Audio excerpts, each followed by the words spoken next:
Ladies and gentlemen, good morning. It is my hope and prayer that this video is actually going to find you guys in good health. Personally, I'm fine. Kisumu is also fantastic. Maybe you could let me know where you're watching the video from, the county or the country, in case you are out of the republic. 2 weeks ago, Raila Odinga gave William Ruto 3 conditions to meet. And that if those conditions were not going to be met, then Raila Odinga was going to lead his brigades to a massive mass action across the entire country. The 3 conditions were simple. Number 1, that William Ruto and his government were supposed to lower cost of living within 14 days. The other conditions was that William Ruto was supposed to stop the recruitment of IEBC commissioners. Of course, later on you saw William Ruto proceeding. The third condition was the issue of servers. Raila Odinga wanted William Ruto and IEBC to open the servers. The deadline lapsed yesterday, and none of those conditions have been met. And Raila Odinga is actually expected to address the country later today. According to the information I have, is that he will be addressing the nation at 2 p.m. And the nation is actually waiting for Raila Odinga to make the announcement. And on the other side, William Ruto and his brigades are also preparing to counter Raila Odinga. But I want us to look at some 5 non-negotiable mistakes which Raila Odinga must avoid. Because if Raila Odinga won't avoid those mistakes, then it's going to mark, this whole thing is going to mark the beginning of the end of his political careers. So in this video, I want us to look at those 5 mistakes he must avoid. Before we do that, in case you're watching the channel for the first time, please take a second or 2, click that subscribe button so that next time we produce a video like this, YouTube will automatically notify you. And to the subscribers, I want to continue thanking you guys for your continued support, because without that support, this channel cannot be where it is. And I want to thank all of you, especially those who always drop their comments. Now, let us get back to the main issue. Today is going to be a defining moment for Raila Odinga. His supporters are keenly waiting for his announcement. And for me, I'm waiting to analyze for you what he will announce. But Raila Odinga must avoid certain mistakes, because if he won't avoid them, he's going to have problems. The first mistake which Raila Odinga must avoid in all this is handshake. You know, Raila Odinga gave William Ruto 3 demands to meet. And in the minds of William Ruto, in the minds of Rigathi Gachagua, in the minds of Kenya Kwanza, is that Raila Odinga is using these to demand for handshake. So assuming today, tomorrow, or in the course of next week or next month, there's going to be a handshake. Handshake is something which Raila Odinga supporters are not going to accept.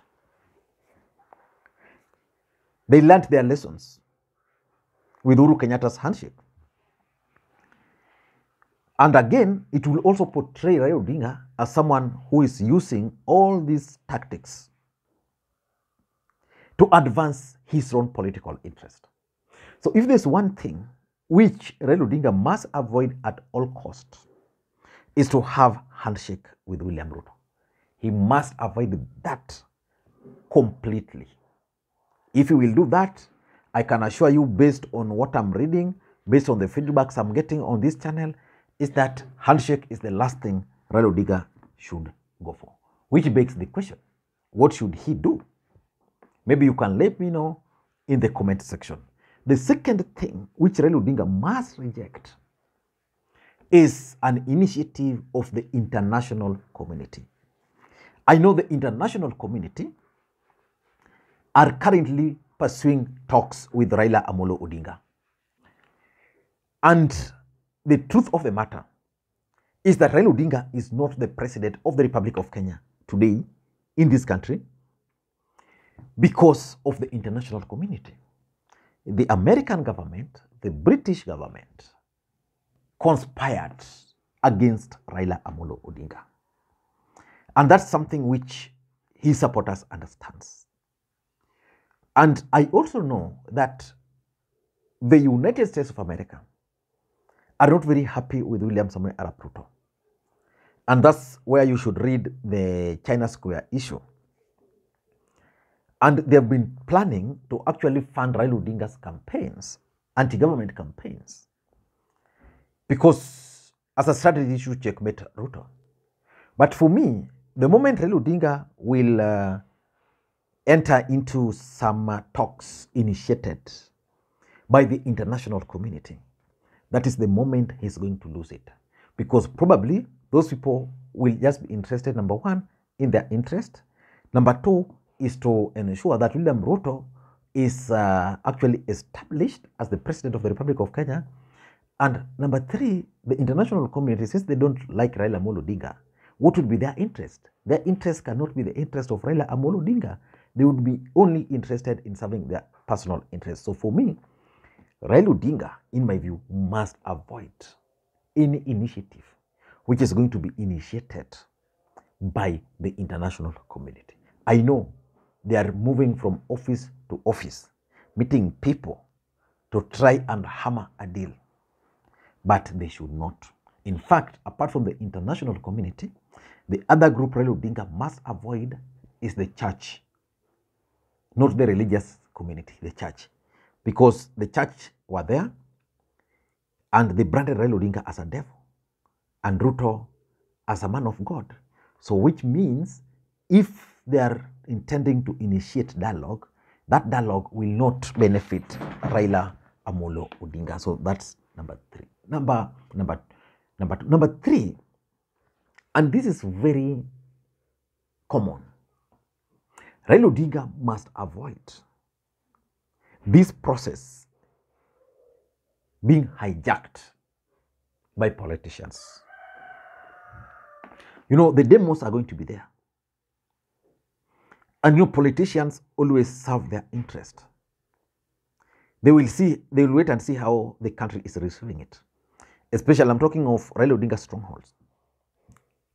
And they'll attempt at all cost to hijack the process, the politicians. While we know, when Raila Odinga began this process, the people who stood with him were the bunge la wananchi. Which means, if politicians were to take over, then they'll edge bunge la wananchi. I'll expect Raila Odinga to continue allowing Gaucho to be at the forefront, Nuru Okanga to be at the forefront, Mutakwebo Biba to be at the forefront, Omosh Jakababa to be at the forefront. And then this other group which came with the uniform should also be at the forefront, but not at the front. Then they should also have politicians who have stood with Raila Odinga during this process. People like Babu Owino must be at the forefront. People like Ledamo Lekina. Because if you allow politicians to take charge, you will not know who is honest. I want to tell you, Pasaris might join, Elachi might join. I'm just giving an example. Pasaris has been meeting and going to Ruto's event, Gachagua's event, and then the other day I saw him also attend ODM meeting. You know, revolutions cannot succeed with such kind of a people. A revolution is normally led by people who have a vision, people who are consistent. Consistency is lacking in people like Pasaris. I know even down here in Nyanza, there are politicians who are waiting to see how the whole thing is going to pan out.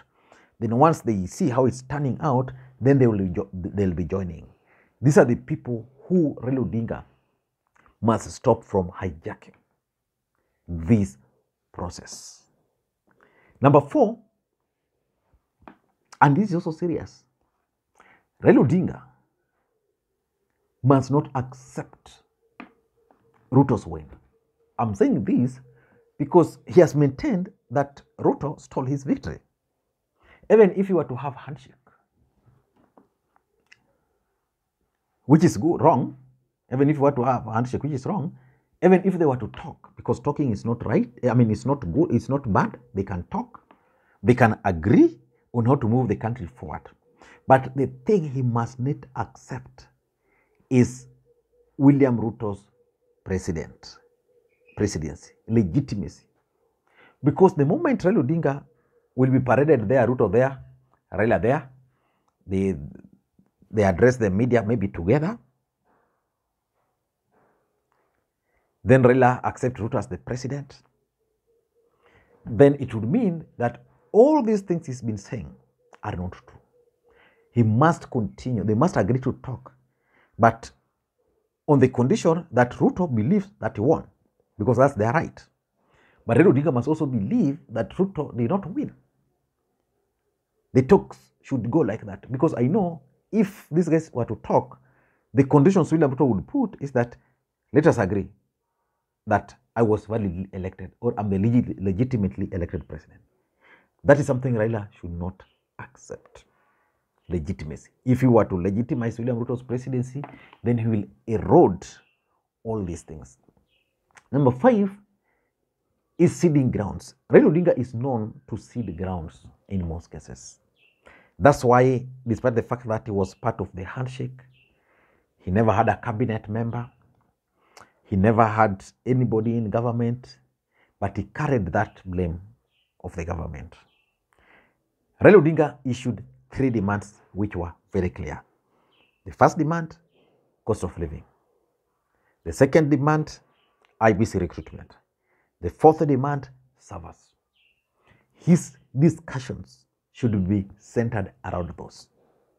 How is the government planning to lower cost of living? They should tell Kenyans that what we are planning is that we want to do this by this time. If that's done, fine. The second one is the issue of the servers. What about the servers? Can the servers be open? And can William Ruto accept servers to be open? And if the servers are not going to be open, what next? So he must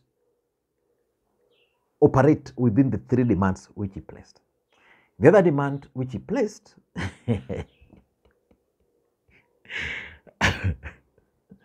the cost of living is okay, but the recruitment of IBC commissioners. He must insist that that process must stop. Not negotiable. He can negotiate on the cost of living, he can negotiate on the servers, not the recruitment. He should not.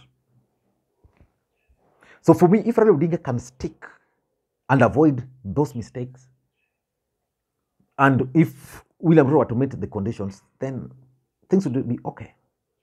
So let us wait and see how the events are going to unfold later today. Thank you guys, and may you have a good day. Bye-bye.